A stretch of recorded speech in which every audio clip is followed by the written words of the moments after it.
Good morning, everyone. Thank you for joining us today. Excited to have you all here. Go ahead and please place your name, your role in your organization, as well as the organization you're coming from. We would love to welcome you all this morning. And you can place it in the chat box, please, to share. Again, if you're just joining us, welcome. Thank you for being here. My name is Danielle Ragib. I am a training and technical assistant specialist with the Center for Applied Research Solutions, working on the Medi-Cal Mobile Crisis Services benefit. Today, we are presenting a supplemental training, which means it's an optional training in addition to all of the required trainings. Supplemental trainings are part of this benefit, and I'm here to support your implementation and enhancement of your mobile crisis team.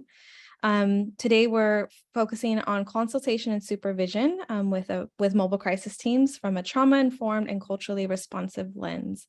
So if you're just joining us, please feel free to place your name, your role in your organization, and your organization in the chat box.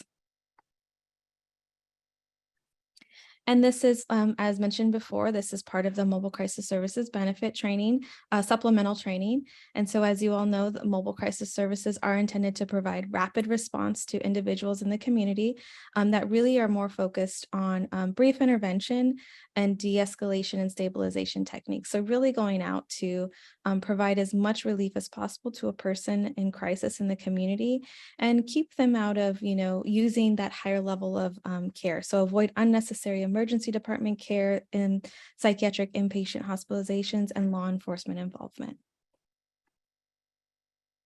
And this is really, the systems transformation that is happening through this benefit. And so, like I said, really just focusing mobile crisis response to be resolution focused and provide relief in the community. And I'm going to go ahead and introduce our presenters for today. So we have Jennifer Hodgson from Health Management Associates. She's our main presenter today, who will be leading the presentation. And then we have David Lopez, who most of you are familiar with, technical assistant specialist as well with the Center for Applied Research Solutions. And then myself, I will be chiming in on some lived experience as a supervisee. And so you have the three of us today. And I'm going to go ahead and pass it off to Jennifer. Great, thank you, and welcome everybody. I think the big thing for today is to really dive deep into the supervisory role and experience and supports needed with mobile crisis teams. So we'll at least go over 4 important qualities in the role that you will fulfill. We'll talk a little bit about, what this role looks like as a mobile crisis team supervisor and as a consultant. We'll also introduce some trauma-informed and culturally responsive strategies for building your supervisory relationship. And so hopefully by the end, you'll at least be able to identify 3 ways in which you'll be able to achieve that. And then there'll be quite a few strategies towards the end, but to at least walk away with 4 that you can use and apply to your work to really help be able to be a fully present and supportive supervisor in your role on the mobile crisis team.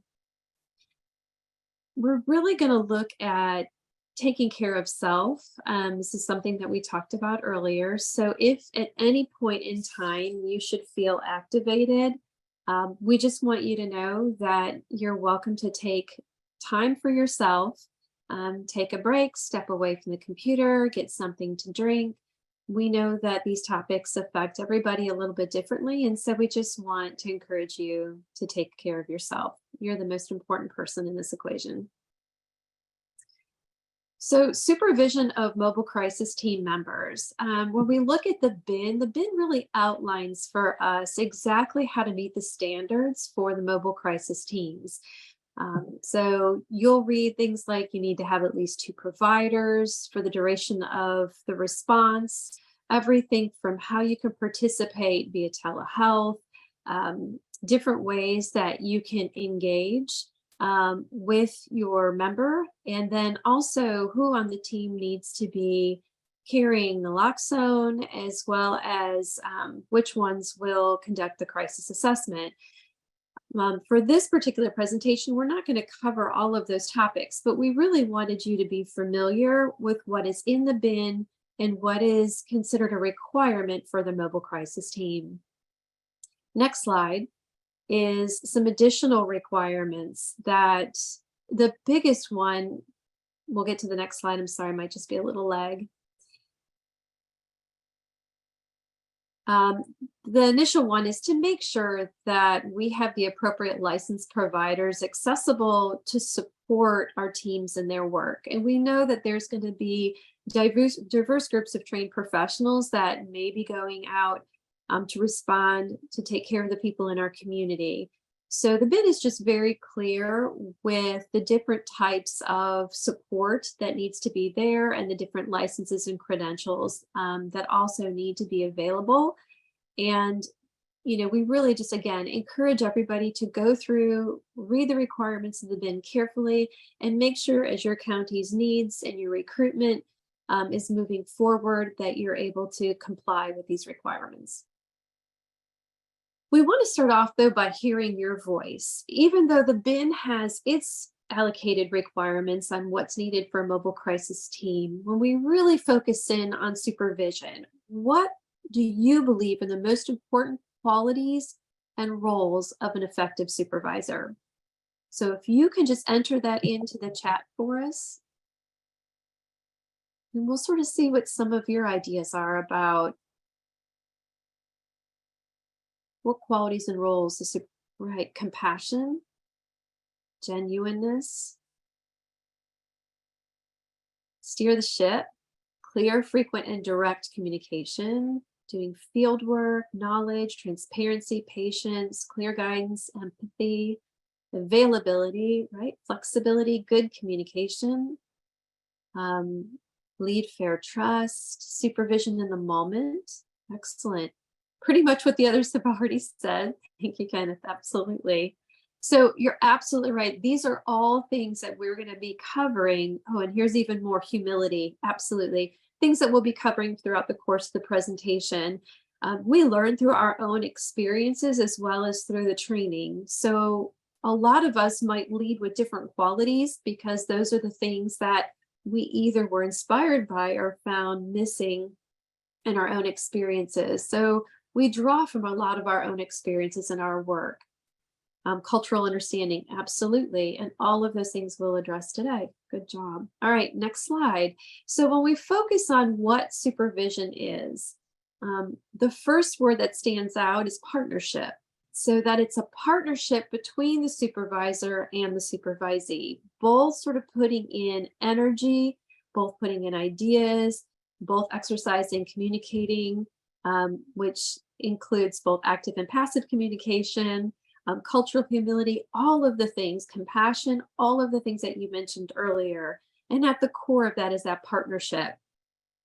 And that both need to be actively participating, making sure they're giving space to each other's roles, the work they're doing, their training needs. Sometimes it's the supervisor that might need additional training because a population that the supervisor is working with is not as familiar to them. We need to make sure that people who are fulfilling the supervisory role understand that at different times you may be a teacher, you may be a coach, you may be an administrator, a mentor, a consultant, but all of these different hats happen when we're a supervisor. Okay, next slide. When we think about what supervision is not. We know for sure that supervision is not therapy, although at times it might feel like we are teetering on that edge because our supervisee is going through an experience in which we're trying to exercise a lot of our therapeutic skills. But in itself, supervision is not therapy. We don't have a treatment plan where we're assigning a diagnosis and we're applying evidence-based practice to support the therapeutic progress of that supervisee. If we ever feel like it's heading in that direction of therapy, that's a conversation that we have with supervisees and indicating additional resources and supports may be needed in order to help them continue down that path. It's not only case management, it may be some of the things that we do, but so much more of what we do is centered around the growth qualities of our supervisees or the relationship management, team building, administrative skills, as well as the clinical skills. We're not always in performance evaluation mode, so that's not the only thing we do, and that's certainly not always what we do. And it's not just consulting with a peer on an as needed basis. So supervision is an ongoing relationship where we have established ideas of how we're going to connect, what we're going to do together, and where we're headed. Are there any other things that you consider to not be part of the supervision relationship? Things that you may have experienced that you're thinking, this is not, should not be a part of supervision. Shame-based, absolutely. Supervision should not be shame-based. Agreed. Anything else you can think of that it shouldn't be about you? Very good, Kenneth. Absolutely. Sometimes there may be a sense of wanting to self-disclose so that, we can connect with a supervisee around an experience, but there's lots of literature around self-disclosure that kind of tells us that in very rare instances, is that really what we should be leading with? Oftentimes that when we have those intrusive thoughts as supervisors, we should just hang on to them and process them on our own. It's not dishonest, absolutely.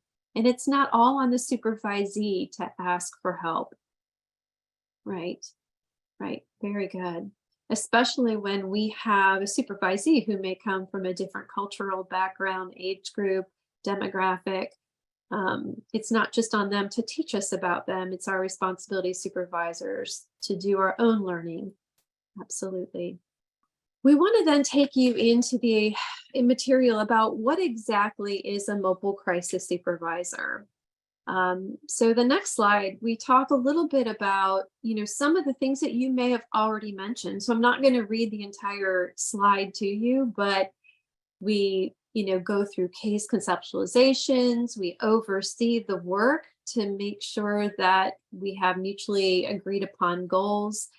We do a little bit of professional gatekeeping. So if they're pursuing a licensure status or certification and they need us to sign off on certain skills or hours or types of populations served. So there may be a little bit of that where we're, looking for areas where the interventionist or mobile crisis team member might need additional growth and training in order to say that we observed that skill to some sort of competency or proficiency for their licensure certification status. A lot of what we do is morale building, especially in the work with mobile crisis.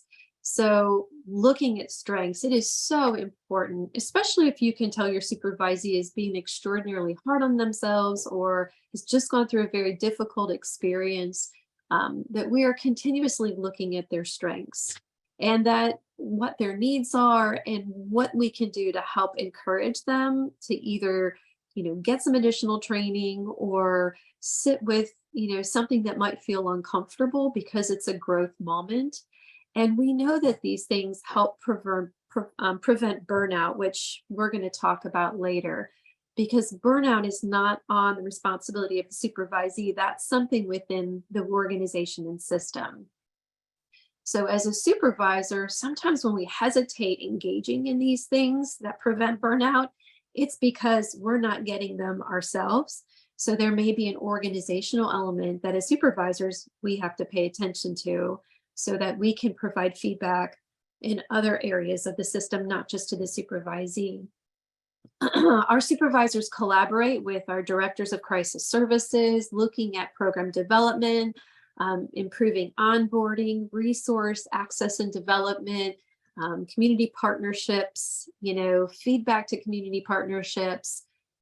Our supervisors are really engaging with their teams on a weekly basis, if not more, providing that in-depth supervision as well as that case consultation, urgent support.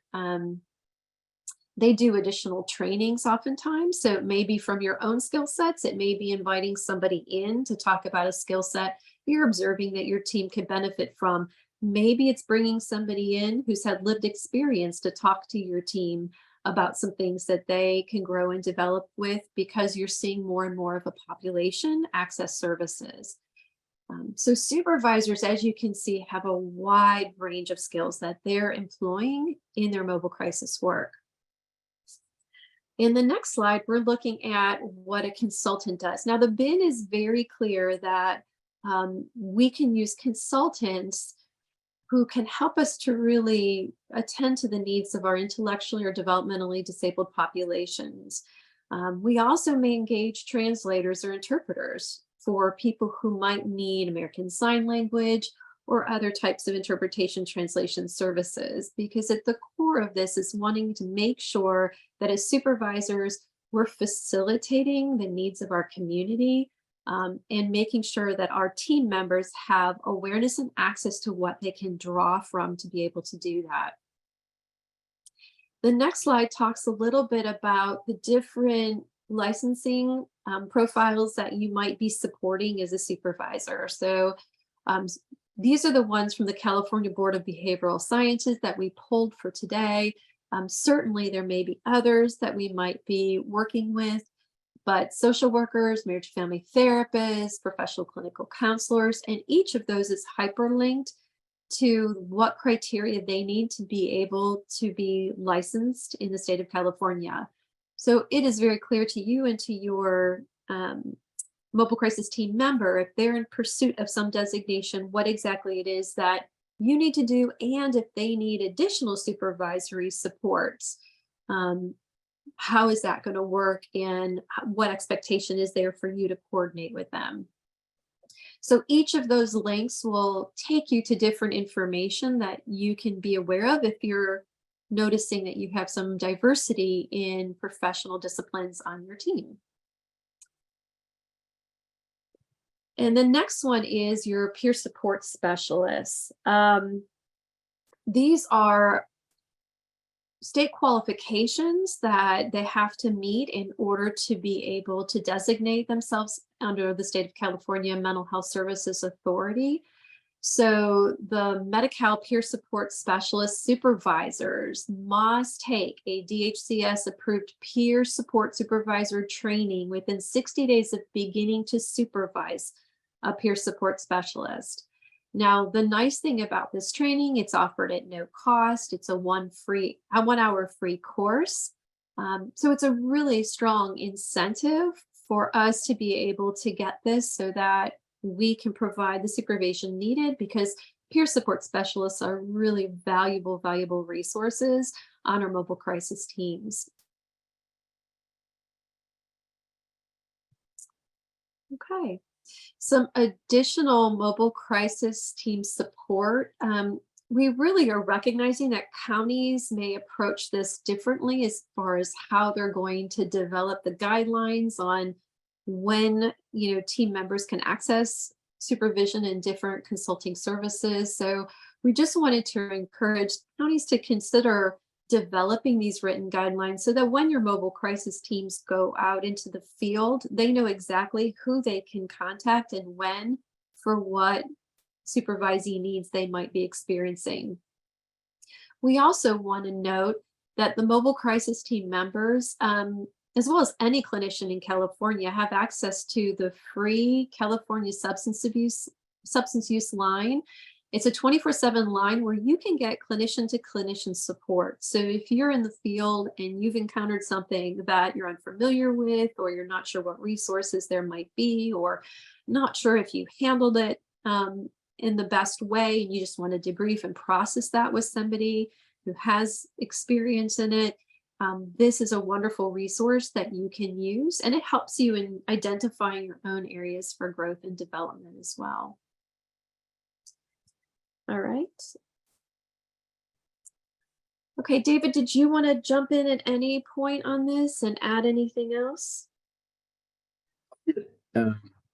Thank you, Jennifer, for that lead in. So exactly, the mobile crisis team, being a team member, and then later on in my career, moving on and supervising what we would call like non-clinical staff. So as a director and the Lifeline, what I did was we had a lot of people who already had like their bachelor's or master's level individuals who were not at licensure, were potentially using that. And then just understanding that there's a difference in potentially where they're at with their own mindset and exposure. They're usually, my team members, relatively new. And when I joined the mobile crisis team as it is a new benefit, this is something that we are likely to experience, right? So a lot of our people will be fresh off the street. What I mean by that is, like, hey, very new in the field, very new to the career. They may have never interacted with someone actually in person in that level of distress. And so what I found when I took over was there was no intentional programming or supervision around non-clinical individuals, which was something that I had experienced when I was going through my own pursuit for licensure. As MFT, you go in and you have your structured hour supervision, and then you have your group supervision, and then you're trying to meet all the requirements so you can ensure that you can count all your hours. Well, that's very programmed, right? When I took over the team, it was like, okay, how do I provide some sort of, support and supervision to the teams? There's no standard requirement. So I started off by doing like debriefings, case conceptualization. I basically modeled a more formal type of supervision that I was experiencing and took that down. And with that, we scheduled different one-on-ones, we scheduled different processing. And as Jennifer mentioned earlier, it was very important that I was also aware of, while at times my team members or team members can feel activated, or that something really pulled something inside of them that they felt very passionate about, or they may needed to process, that we were really careful about how far we were going with processing that situation, identifying that may be something they need to work on, and then providing that additional support, steering them to that professional therapeutic relationship, because that was beyond the scope of what any type of supervision that I would provide would be. Additionally, team members, it's really good when you can have them, when I'm doing the group supervisions, really important to hear from each other and staffing some of those more difficult or unique cases amongst each other, because the team, there'll be pockets, and there's Jennifer had mentioned like the need for additional training, or there'll be a population that's unique to what's going on with what you're seeing. So if there's something unique or a team member encounters it, then being able to bring that back and you staff it with the group is really helpful. And then of course that trusting and ongoing support. And I really have found the more either individuals from lived experience or other organizations that you can call in and speak to those different types of population, or they can address your team, it really adds value to their understanding. If you are getting an understanding from someone that's lived experience, or they're sharing their story, it can help aid in their empathy and just how much they're more able to communicate and relate to that individual in crisis. So just thankful to have been able to do that. And I'll turn it back over to Jennifer. Those are just some of my thoughts. No, those are really great. And it's so important that, you speak in today to this, because I think your experience in boots on the ground with providing the supervision is just going to be such an important resource for our trainees today. So thank you so much, David, for all you're adding to this. Okay, so we really want to focus on this next segment about building trust in the supervisory relationship. And so many of you in the very beginning of our presentation today, when we asked about the qualities that supervisors should possess, so many of you have, referred already to many of these qualities. So just like when we're setting up our clinical relationships with clients, we know that rapport building and engaging in a relationship with them is by far the therapeutic alliance is the most important component to a successful patient experience. The same thing with supervision. It's very difficult to receive feedback from somebody, to be vulnerable with somebody, to admit you don't know things. To a supervisor, you may have made a mistake if you don't feel like there's a trusting relationship. So the first thing that we oftentimes will say to our supervisors is just spend time in the beginning, engaging in rapport building, getting to know, your supervisee, their past experiences, what they liked, what was challenging, pieces about their family, their culture, things that what drew them to the job. What are the things that they're most concerned about with the job? But taking the time to ask lots of open-ended questions is going to be a really important step to building a successful supervision experience. Not a lot of times do we get that from our supervisors, and we're realizing now that that actually is even more important than all the experience that we have to offer clinically. This opportunity also builds empathy, and so we can make sense of decisions, responses, approaches that our supervisees are making, having done that, because we'll understand a little bit more that maybe their background, they're activated because of something they experienced. And so we can ask more questions about that and then support them in doing something different, or different skill sets they may want to develop, versus just coming in and providing constructive criticism that may be delivered in a way that feels harmful or hurtful because we didn't build rapport. The next that we want to focus on is power dynamics. And, you're already set up when you begin a supervisor relationship that there is a hierarchical difference between you and your supervisee.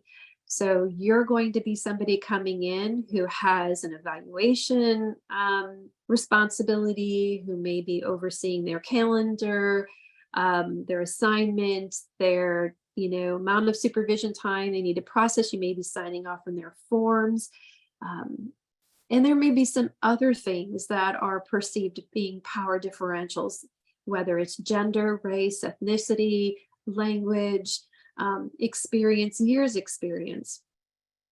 So these dynamics are oftentimes overlooked and unrecognized in the supervisory relationship. And if we don't pay attention to what might be happening, again, it can cause iatrogenic effects. So unintentional but harmful experiences with the supervisee. I had supervision experiences where, I came in too quick with ideas, and I didn't spend enough of time with the supervisee understanding what it was like for them to have supervision from a white supervisor, or from somebody who wasn't from their region of the country, or from, somebody who may have a different way of communicating and building up to giving feedback. And so I had to learn to really almost do like a mini questionnaire with supervisees so that we had the best possible start. Supervisees, unfortunately, when we looked at research, they're most often the ones who will bring up these conversations of power. And when they do bring it up, rarely does it result in any kind of change. So we know that when supervisors initiate these conversations, oftentimes we see the change that makes the difference. And supervisors having these open conversations and how we can use this power responsibly, how we can do it to better support the supervisee and to protect clients, and having that conversation up front can lead to the best outcome. When researchers looked at gender and race, we found that female supervisors oftentimes supervisees oftentimes perceive their supervisor as having more power in what clinical goals were established, how they thought about the case, and when we discussed power dynamics. Male supervisees perceive their supervisor as having more power with feedback about their clinical work and skills. So a little bit difference in what we see female and male supervisors who identify as such, believing that these supervisory relationships are focusing on. Microaggressions are also something supervisors need to be paying attention to, because when they're experienced in the context of clinical supervision, we can increase the trauma experienced by that supervisee, not only for the previous experiences they may have had with that, but then in that moment as well, that supervisory relationship that can really interfere with building an interpersonal relationship and magnify that power imbalance. We know that trainees of color are much more likely to have white supervisors than supervisors of color. So that's why it is so important that we talk about these power dynamics with our supervisees, especially asking about things like race and how it might influence the supervision experiences and what is needed to be able to have a good outcome. The next is lived experience. And so for this, I want to transition to Danielle to take this part on.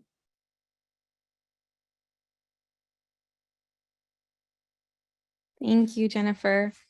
So I'm just going to speak a little bit to my own lived experience as a supervisee, but also invite you all to think about a time when you were in supervision in a situation that felt safe. What did that supervisor do to facilitate that, to really foster that psychological safety? And if you're willing to share your experience, absolutely put it in the chat. You can raise your hand through the emoji option and we'll call on you.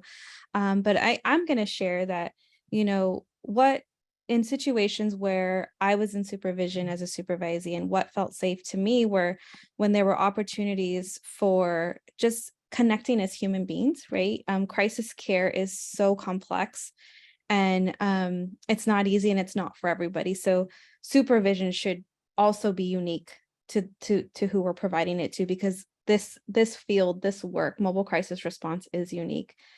It's not like working in an inpatient unit or in a clinic. It's very different.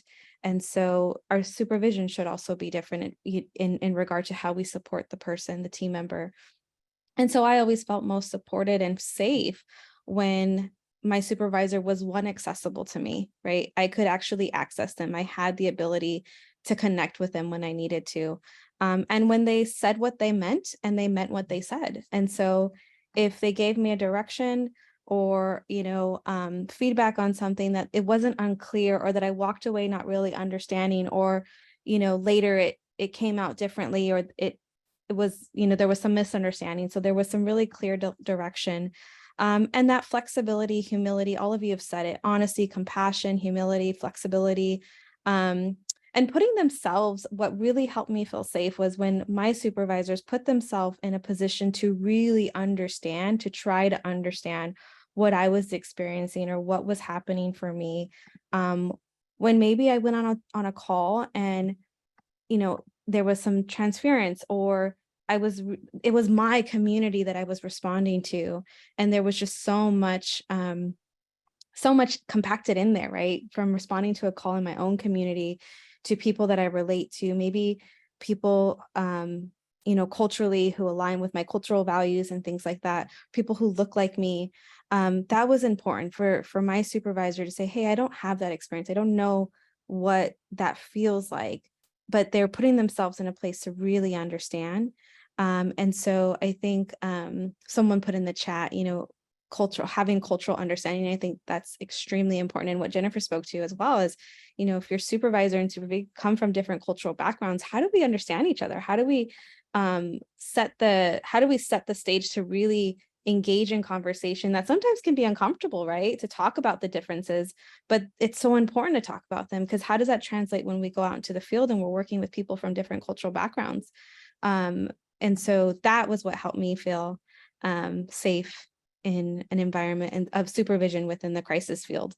Wendy says, appreciate it when supervisors use more real talk to debrief and just trying to make it look better. Yeah, that's a good point, Wendy. I think, especially in the crisis world, right? Like, and Bethany is agreeing, real talk is important, right? It's that like humility, right? To, if we've made a mistake and you've made a mistake before, and there was, being vulnerable too. It's so important. Thank you so much, Wendy. Helena is saying supervisor ended very directive supervision with, is there anything I can do different or better, and meant it. That's awesome. Yeah. Just asking. Yeah. That is really good. Bethany, supervisor's availability. Yep. Being able to access them and consult and ask questions. All right, Gina. Hi, good morning. So one thing I wanted to kind of thank you for sharing your experience.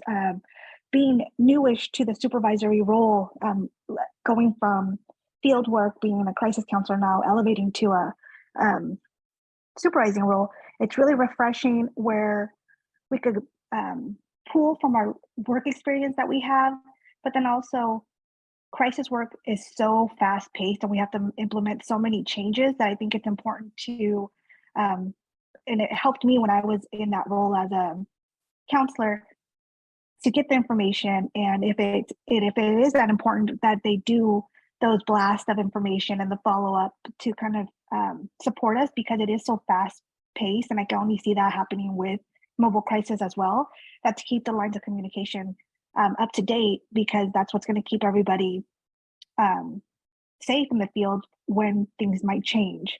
So that transparency as much as possible, so that everybody's working on the same page.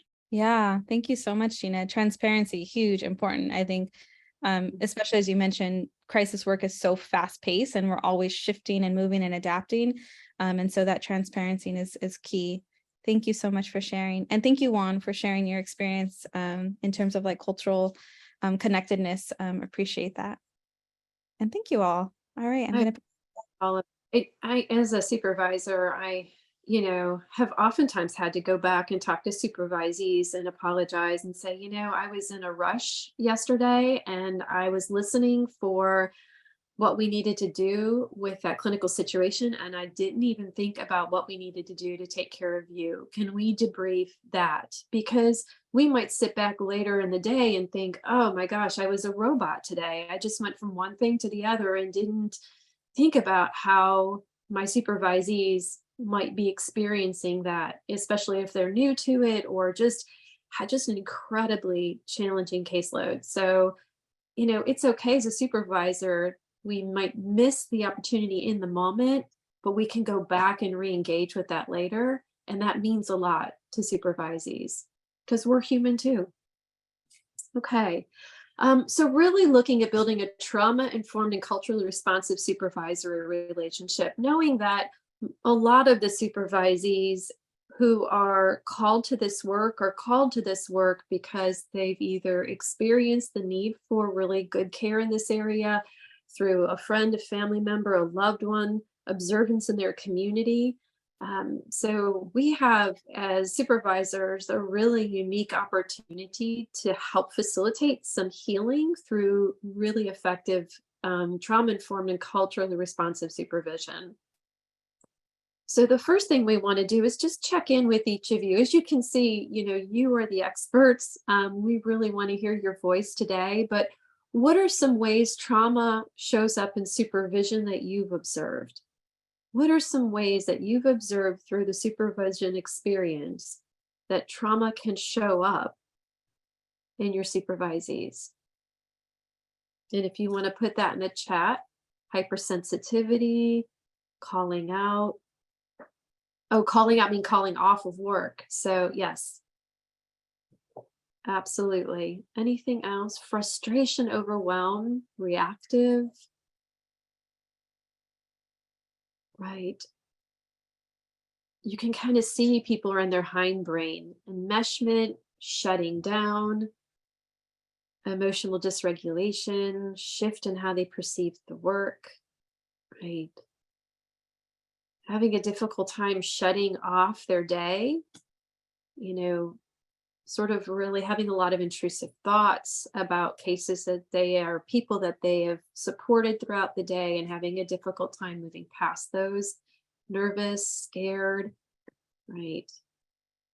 Burnout, we'll definitely talk about that too. All right. Making themselves the hero. Right. Right. Acting out of character, change, like somebody who just went from being super, super passionate in the work that they're doing to seeing disconnected or, focusing on maybe some of the less pleasant parts of the job and they seem to be stuck in that. Absolutely can be a sign that they're being activated in the field and that there's a culmination effect that's happening. Thank you for participating.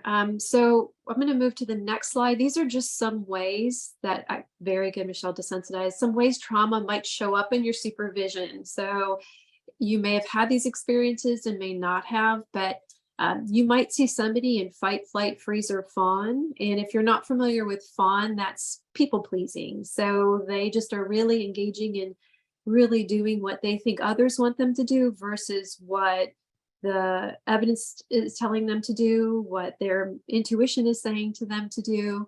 or they're just agreeing with you on everything you say in supervision. And while we think you're extraordinarily brilliant as a supervisor, sometimes we know that not always are we on point with our recommendations. And so if we have a supervisee who is people pleasing, we may not be able to engage them in a really full experience of supervision because they're just saying yes.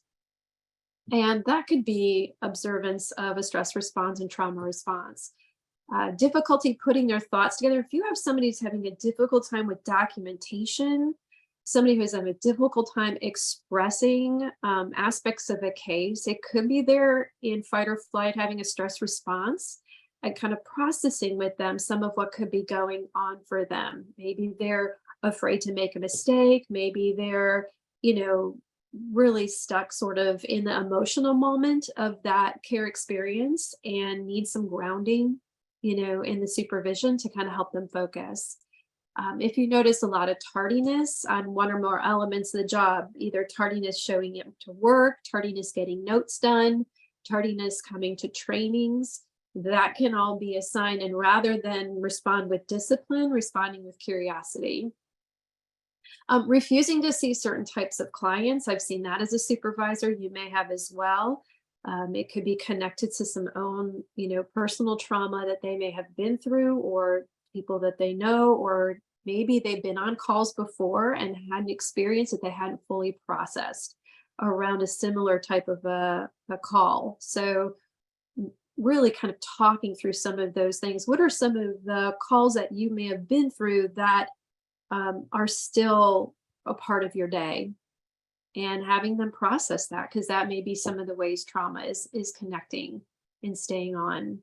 Not wanting to talk. You may find that they're not processing certain cases or don't want to talk about it, and that could be a sign that there's some trauma there. Transference, counter-transference with you. So, they might come into the supervision either being very connected or very disconnected, and that could be part of a trauma response as well. And then as a result, you might also be getting activated in your own trauma response, and you may have had a supervisee that this one reminds you of, and so you start treating them similarly. So we are also vulnerable to that, to trauma showing up in supervision. They might be going above and beyond or under treating somebody that they're seeing. Same thing for us as supervisors. They might talk about being unable to sleep, crying uncontrollably in the car after they finished a call, having a difficult time transitioning to another case or thinking about anything else. And then ultimately, we might also see some poor ethical decision making. And when I would do ethical trainings, I would almost always, in the literature, and remind people that we are all vulnerable to poor ethical decision making. It's not just for the people who just start out. As a matter of fact, they're most familiar with their ethics because they've had to pass their exams or their classes. Sometimes it's the people who have been out for a while that use justification to make decisions instead of grounding it in good ethical decision making. So these are some ways trauma may interfere with our decision making, and ethics can definitely be one of them. Chime in really quick to how we see the fawn response and even some of the conditioning. So one of the things that I've seen in both mobile crisis teams and through the Lifeline is you have some individuals, like, when you start seeing the call outs or individuals like taking a step back because they're burnt out, you'll also see individuals that really step up. And so it could be like they're just going and they're willing to take on more shifts and take on more shifts, and they're working all the time. Now, while as a leader or as someone that's in charge of the program, you may love that because it really helps keeping your staffing and that client service need is being there. It's really upon you to help manage and watch their minutes. What I like to say is like watch their game time minutes, like how much exposure are they getting, because they're constantly running and going out there, and it's almost a form of people pleasing, aside from just like, potentially it's good money, right? Okay. Or also like, why are they continuing to do it?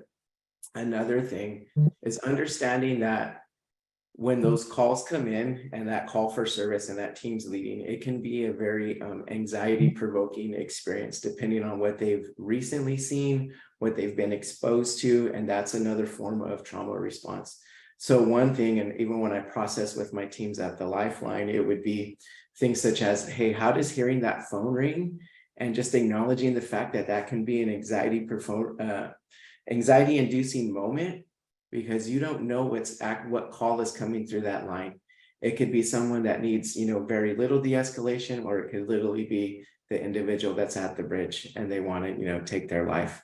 And understanding and trying to normalize that is part of the process. Like, it is totally normal to feel that way. And then coming up with strategies on how you can ground yourself or be present right before you answer that phone or you go out to that call. And these are just ways for you and the team, as you supervise the team, to be aware of it and acknowledge it, that these are things that they can see, and then you can develop strategies to help them be good in the moment. So just wanted to share that. Perfect. That's really important. Thank you.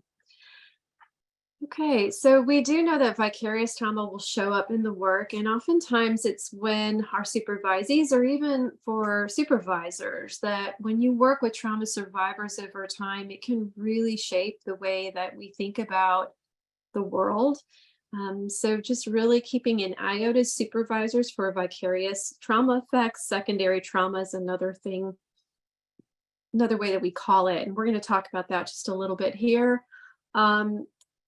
One of the ways, and several of you mentioned this, that secondary or vicarious trauma shows up, again, is avoiding you of things that remind you of the trauma, maybe going to certain sections of the community, working with certain populations, walking into a house or a specific setting, feeling very keyed up or on alert a lot of the time, hypervigilant, which we want to make sure we don't dampen somebody's intuition or their gut, because that's a really powerful tool. But if it's to the point where they're having a difficult time being able to conduct assessments or being present with people, then that can be a symptom of unrecognized and untreated trauma, lower morale, and less effective at work. The next is compassion fatigue. So this is a very different experience where you oftentimes have somebody like Dave was describing who just started the job and they were a go-getter and they were just so honored and excited and passionate about serving their community. But over time, you start seeing them become numb. The productivity might go down, see symptoms of depression, intrusive thoughts, and very difficult time separating personal from professional life. And this might be where we see compassion fatigue. They're just wearing down because they're not filling their cup back in, and they're not processing potentially some of the challenging experiences that they're having in the field. And I also want to recognize that we may see compassion satisfaction. So as much as we see compassion fatigue, is to really punctuate and amplify those compassion satisfaction moments where there's happiness, pride, satisfaction of, seeing a very difficult situation and working it through and knowing that, you helped that individual feel cared for that day. And so, really punctuating those compassion satisfaction moments with our supervisees as well. The next is, we talked a little bit too about, did I back up and not?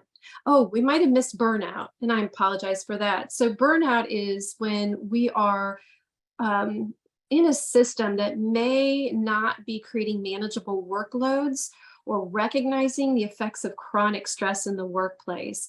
So this is a more organizational level issue that we want to be able to supervisors to advocate for our supervisees if we're seeing this happen, and we can sort of communicate with the system on ways that we can reduce the pressure, the stress, and the expectation if we're afraid that it is leading us toward burnout.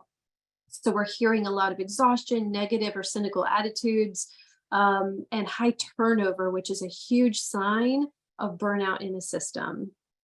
Okay, thank you for rolling back to that slide.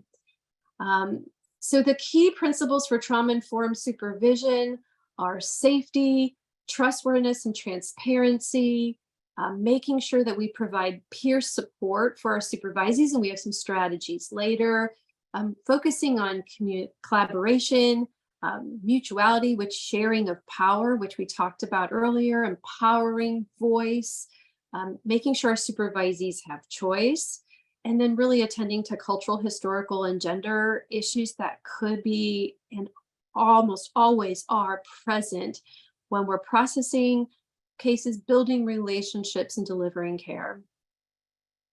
Okay. I like to introduce the 4 C's of culture. If you haven't had the opportunity to figure out how do I bring culture into a conversation with a supervisee and how do they bring into their work with somebody in the field, there's an acronym that Galanti has and her colleagues came up with, and it's the 4 C's of culture. So what do we call it? What do they believe the cause is? How do they cope, and what concerns them the most? So the next one is call. So finding out what they want to call the problem. So what do you think happened? We hear you say what everybody else says the issue is, but what do you think the issue is? By supporting the supervisees in their description and supporting the supervisees in their work with others, that they describe what the issue is, really it helps with building and joining, so that we can come up with an effective plan of care. So naming the issue is really critically important and a huge part of a cultural response. The next is cause, is what people believe led up to the event. So there's a lot of stigma that comes with the work that we do, and cause, there's lots of theories out there, lay theories, but what we care most about is what the person that we're serving believes caused it. So what are the top 3 things that resulted in how you feel today? Which one feels the heaviest? Where do you feel that within yourself? So really exploring cause from the person's perspective. So a very person-centered approach. How they cope with it. This is a very important way that we get at maybe some of the spirituality elements, support system elements, community resource elements that help the individual. And it may not be that they had access to those things today, or for supervisees, how do you cope with a very difficult day? What are some of the things you have done in the past that seem to help? Because what we want to do is sort of get that strength-based approach with our supervisees so that they can use that strength-based approach with the people that they're serving in the field. And then the last one is concerns. So what are their concerns the most about the person that they're talking about in supervision? And likewise for the supervisees, what do they believe the person they cared for in the field was their greatest concerns?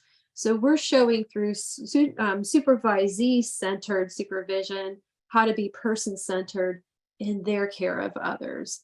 And so these same questions that we're asking them about what concerns them the most about this experience they had, it's the same sort of compassion and culturally responsive questioning we want them to be able to do with the people they're taking care of in the field.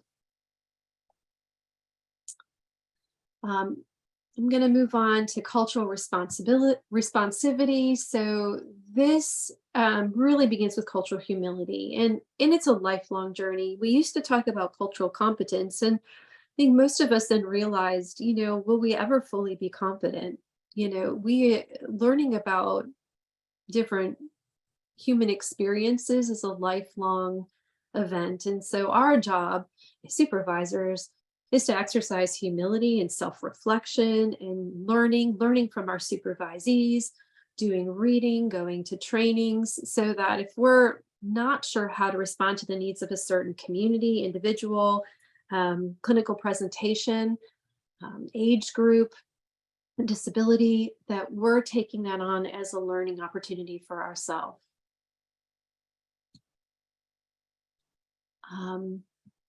Cultural responsivity, moving down a few slides. Again, it goes beyond just knowledge and skills. And really it's about looking at the systemic factors, power dynamics, historical context of that community.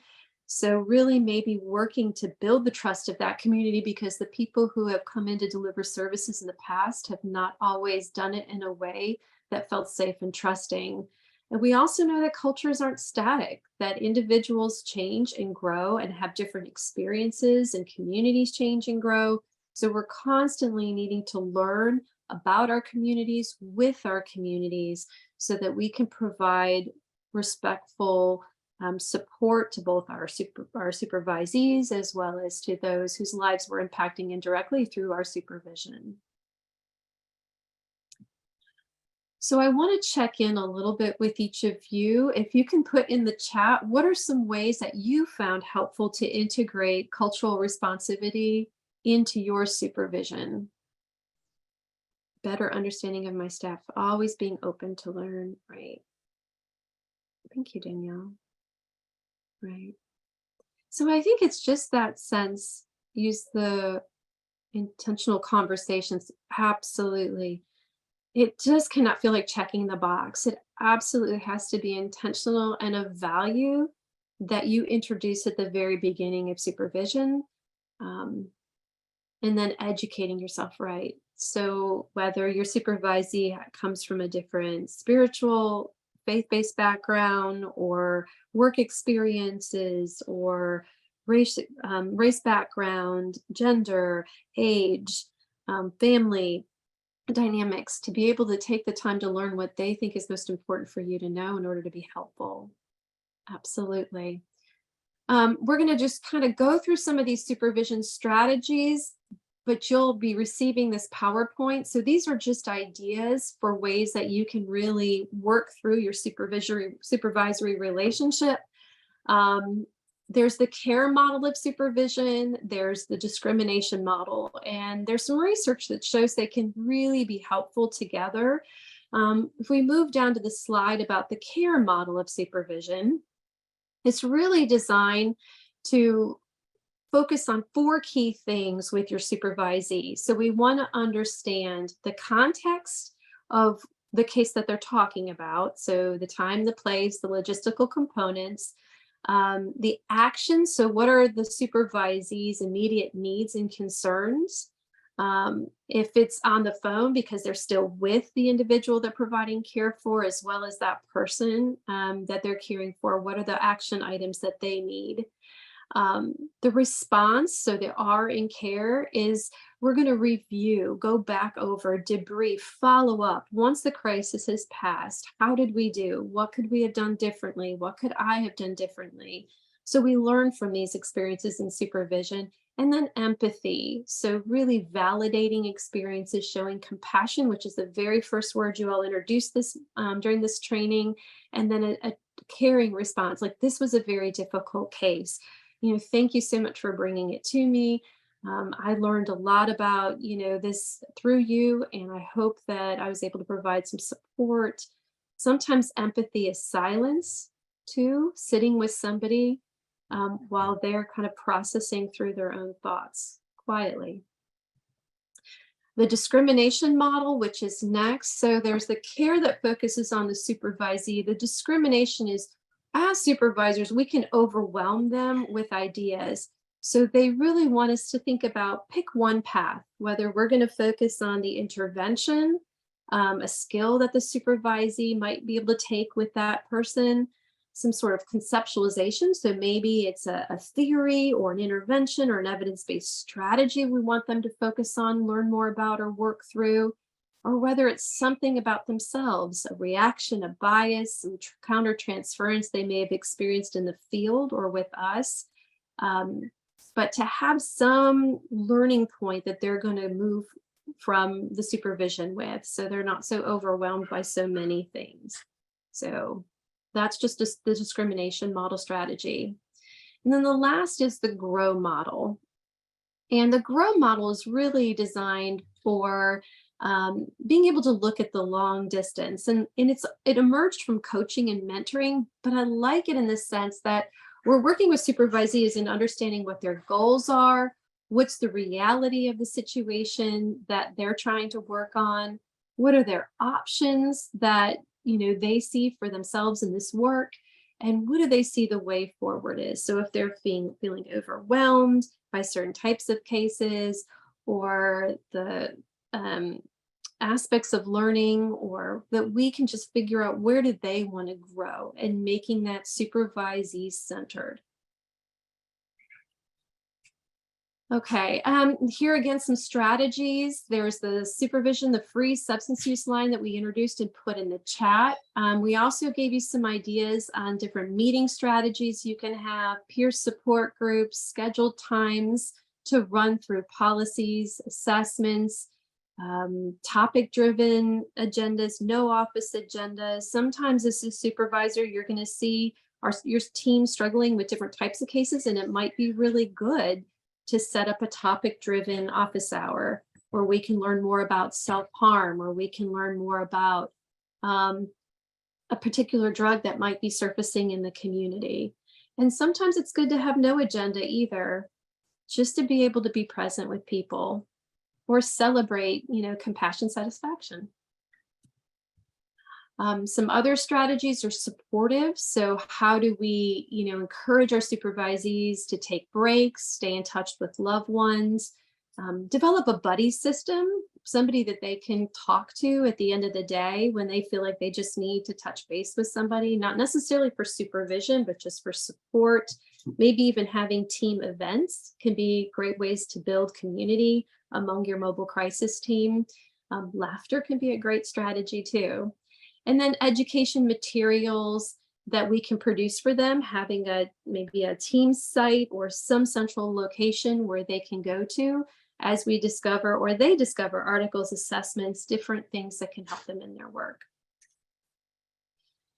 So we want to take 3 deep breaths for a second, because we just went through a lot of information, and I realize we're nearing towards the end. And instead of using the chat box for this next piece after you take your breaths, just wanting to think about what are some strategies that you use to calm yourself during an intense encounter.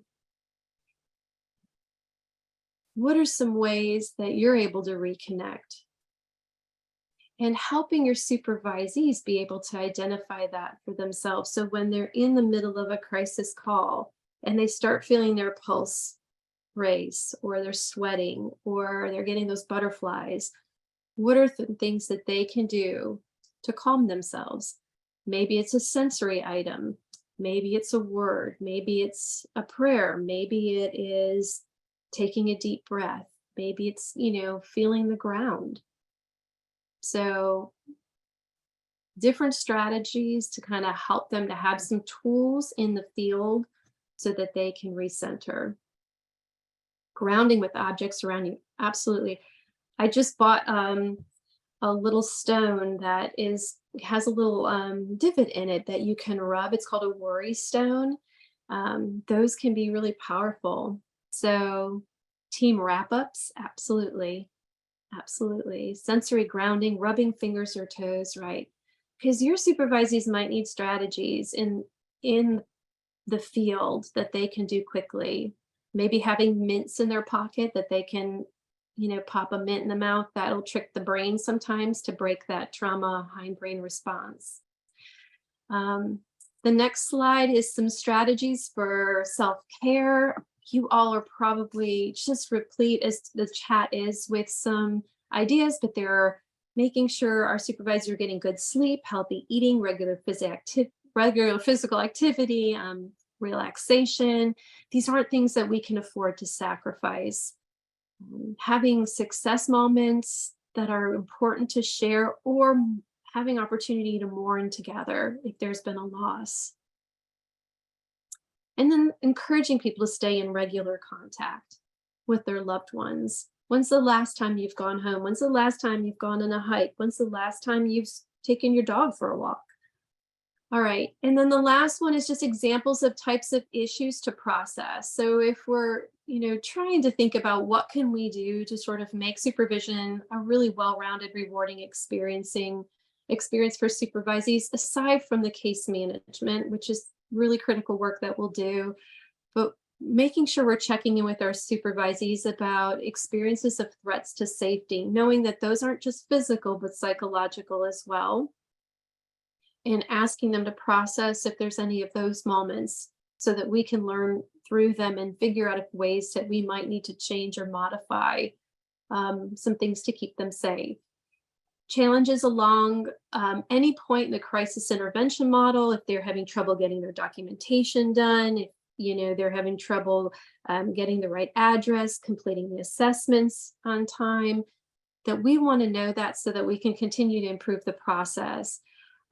Any type of activating moments, not everybody likes the word triggers, and we agree. So it could be an activating moment, or another one I heard recently is glimmers, positive experiences that happened in the field, and being able to talk about those. Any personal issues they might be going through that they want to share that might impact their work, challenges they might be experiencing with different populations. So these are just some different ideas that we can bring into the supervision experience, so that we're making sure that we're taking care of not only the supervisee who's doing great clinical work, but the person and the supervisee as well. And these conversations do not replace supervision, but what they do is help reduce burnout, compassion, fatigue, and retain your employees. Okay, quick case study, and I know we're going to kind of go through this a little bit quickly, but I think it's important to just figure out how can we apply some of this to something in the field. So I will read it, and then we have some questions on the following slide that we would love for you to chime in through the chat on, or unmute yourself. So Kian called you, you're the supervisor, after going out to see a client. Upon arriving at the client's home, they were greeted by a 76-year-old Mexican-American cisgender woman who tearfully said that she was useless to everybody and felt like a burden. She decided to stop taking her prescribed medication for depression, diabetes, and heart disease. She said, "I will just let nature take its course." Her daughter, who lives in another state, called the mobile crisis team because her mother has done this before and almost died. She knows her mother is lonely, but her mother refuses to leave her home where she lives alone. Kian said that they cannot stop thinking about the woman and would like to know if they could visit with her when not working. They have not been able to sleep thinking about the client, even after a good care plan was put into place. Okay, so the next set of questions we kind of wanted to process with you about this is, what would be the first action that you would take during the supervision session? So if you were the supervisor of Kian, what would be the first action that you would take in this supervision session? Okay, validate Kian's emotional response. Okay, so instead of, telling Kian that they are overfunctioning or that's not an appropriate thing to see somebody after hours, to really validate that they really felt they had a powerful connection, that they are a very empathic person, that this was really, a very powerful moment for them, but validating those experiences. Okay. What would you want to know more about before choosing a supervisory direction with Kian? What do you think you'd want to explore with Kian more before coming up with some sort of action plan? Is there anything this is bringing up? Right. So hopefully we have an established relationship with Kian prior to this, where we can kind of go to those places and say, Kian, is this tapping into something for you that we should process and talk about, so that I can better understand, your experience. All right. How would your trauma-informed and culturally responsive lens be used to guide your response as a supervisor?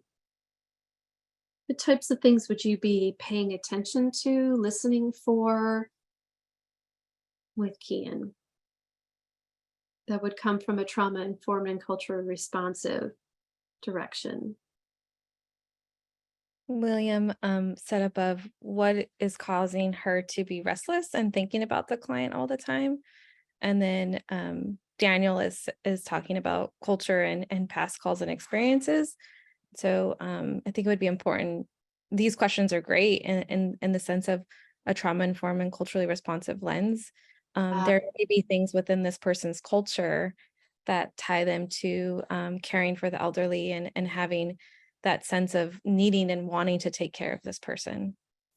Absolutely. Absolutely. And it could be for Kian, there may be a rise in phone calls from the elderly population needing, support and care. And that this might be something Kian's experienced, from their own family that is sort of putting them in this place of, a trauma response. And so being able to explore that with them, what has their experience been similarly in their own lives, and helping to learn from that. And if we can't deliver it in exactly the way that Kian might initially have in mind, are there additional community supports and resources that we can put into place? Because Kian might be, experiencing the need for additional resources support. The trauma that's being triggered might lead Kian to think they're the one that has to be able to provide that. But as a supervisor, can we put the two together? That there is a gap. It just doesn't always have to be you that fills it. But let's understand more about why that's being activated. Great. And is there any administrative, educational, or different support strategies? How is she using team for support? Right. So is there some, and that goes right beautifully into the next one. So support strategies. Is there some sort of buddy or partner that Kian could connect with to see if they're also having those moments where they have difficult cases, experiences in the field, and being able to step away from those without feeling they need to stay engaged, and having a buddy who can do that, those complementary relationships. And hopefully both aren't activated at the same time, but if they are, then you as a supervisor may pull a group of people together and see, okay, do we need to talk about how we're able to end our day so that we can take care of ourselves and be ready for the next day and feel like we're doing what we need to do for the people we're serving. What are the concrete next steps or a plan? Absolutely. So once we talked about earlier, the supervisee centered questions, the action steps, what would be the one that we would want to really focus on to help Kian to do next so that we can retain them in this job for as long as possible? Because we don't want them to lead down that path of burnout or compassion fatigue. Great. You're all doing an amazing job hitting all of those notes. But I think the essential thing it feels like is just slowing down and being supervisee centered and recognizing that, if something seems like an interesting place to start with the supervisee, then chances are they might be activated because of a past experience, whether it's a trauma or just other experiences that have led them to think that other places in the community are not doing their job, so they have to do it. So let's understand more about where these gaps are so that we can then give this information to the community, instead of our mobile crisis team members feeling like they need to be the ones to meet all those needs on their own. Some of the final reminders is that, supervision really begins with engaging and building rapport with your team members. And we talked about doing that through a trauma-informed and culturally responsive approach. I loved one of the words that came up several times as being intentional. So having these conversations right from the very beginning. What are the experiences that they've had in the past that went well with supervision? What were some that may not have gone well? What would it mean to, be a support to them as they move through this role? What do we need to know about each other in order to feel safe and have a trusting, transparent relationship? So really being intentional about building rapport and understanding and not just kind of moving quickly into case management. That supervisors are really supporting the team members' growth and development, that our job's more than just evaluation and case management, is that we're investing in the long term.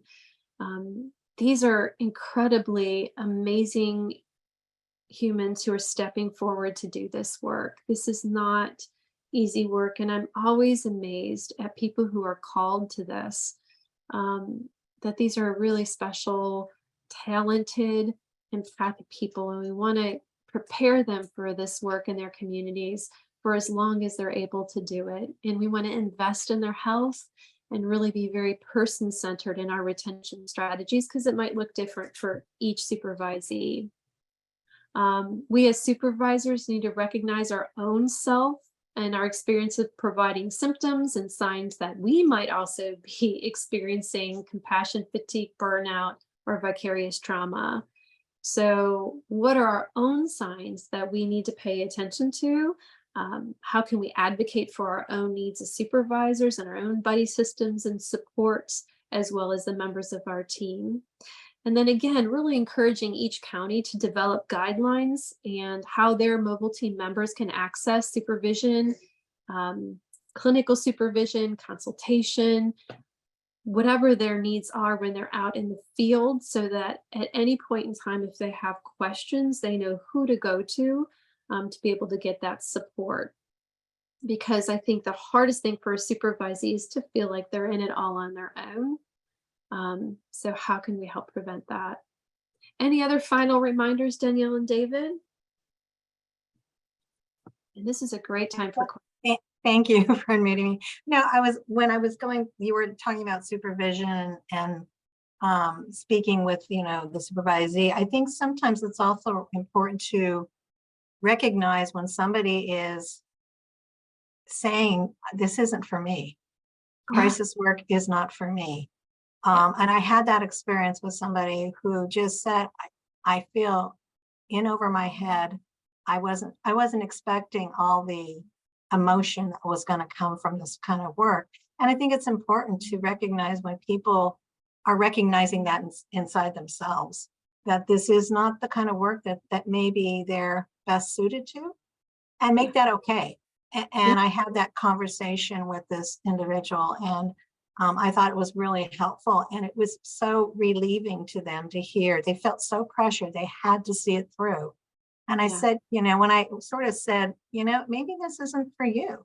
Have you ever thought about that? It's like, oh, I'm so glad you said that, because I felt like I was obligated to just stick it out. And I don't think this is for me. I really think crisis work was not, and I said, well, you tried. And, this is the only way to find out is to do it. And if it's not for you, it's totally fine too. And they were more comfortable on that more clinic one-to-one setting. And, I supported them in that transition, and I thought it was really a positive. So I think it's just remembering that not everybody, they get in with great intention, and I know they always have good intention, but when they get there, sometimes that's not what they thought. And it can be quite a bit for some people. It's a really great point. Thank you so much for sharing that. Yeah. That's a really great point. Because there's a lot of shame that they can feel, because they should be feeling something that they're not. So to be able to step into that with them, and to even do it early enough on where we normalize that, people get into this work and realize that it is absolutely their calling, or that they might be best suited for responding to crisis in a different setting or in a different way. And we recognize that sometimes we don't know that until we step into that. So to be able to set that up from the beginning, so it feels safe for them to be able to tell us, I'm doing all of the things and I'm still not feeling like this is for me. Thank you for bringing that up. Great job. That was just a wonderful point, Sandra, that you touched on. And it's really important that we do acknowledge that for some of our team members who, again, may want to just see it through to the best of their abilities, and it's they're putting themselves in a situation that's not healthy for them. So great point. And that's also another way to remind me as I continue to do this work as well. Thank you, Jennifer, for leading a wonderful presentation today. Thank you for your wisdom and knowledge that you imparted on all of us. I hope this training was beneficial and look forward to seeing you all again soon.